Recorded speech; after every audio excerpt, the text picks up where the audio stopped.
অনেকেই জানে না কিভাবে স্টার গিফট করতে হয়। আজকে আমি এই ভিডিওর মাধ্যমে দেখাবো কিভাবে স্টার গিফট করতে হবে। তো যাকে স্টার গিফট করবেন সর্বপ্রথমে তার আইডিতে ঢুকবেন। ঢোকার পরে যেই ভিডিওতে আপনি স্টার গিফট করবেন সেই ভিডিওটা ওপেন করবেন। ওপেন করার পরে আপনার কাজ হচ্ছে কমেন্ট বক্সে যাওয়া। কমেন্ট বক্সে যাবেন, যাওয়ার পরে আবারও একবার কমেন্টে ক্লিক করবেন। তারপরে এইখানে দেখেন একটা স্টারের মতো আইকন আছে, তো এইখানে ক্লিক করতে হবে। ক্লিক করার পর দেখেন আমার এখানে কিন্তু 3602টা স্টার রয়েছে, তো তাকে আমি 10টা স্টার গিফট করব। তো আপনি চাইলে 100, 200, 300 যে কোনো পরিমাণে স্টার গিফট করতে পারবেন। আপনি একটাও গিফট করতে পারবেন, সর্বনিম্ন একটা গিফট করা যায়। তো আমি 10টা গিফট করবো, এই জন্য 10টাই সিলেক্ট করলাম।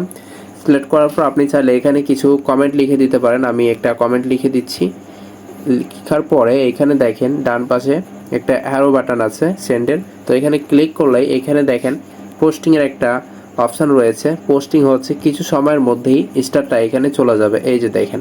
তো এইভাবে কিন্তু আপনি চাইলে কাউকে স্টার গিফট করতে পারবেন খুব সহজে। তো ভিডিওটি ভালো লাগলে অবশ্যই একটা লাইক দিয়ে দিবেন এবং শেয়ার করে বন্ধুদের মাঝে সবাইকে দেখার সুযোগ করে দেবেন। ভালো থাকবেন সবাই, আল্লাহ হাফেজ।